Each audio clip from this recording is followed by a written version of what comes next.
და დაუბრუნდეთ ისევ საქართველოს. მოსწავლე ახალგაზრდობის სასახლის ისტორიულ შენობას 145 წელი შეუსრულდა. ამასთან დაკავშირებით საზეიმო კონცერტი სასახლის აღსაზრდელებმა გამართეს. საღამოს კათოლიკოს პატრიარქი, მთავრობისა და დიპლომატიური კორპუსის წარმომადგენლები დაესწრნენ.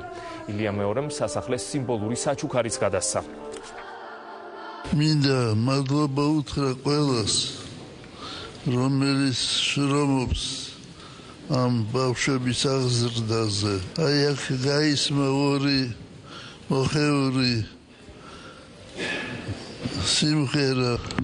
მართლაც დარიალა იყო თიალი და დღეს იქ არის დიდი მონასტერი და თიალი აღარ არის.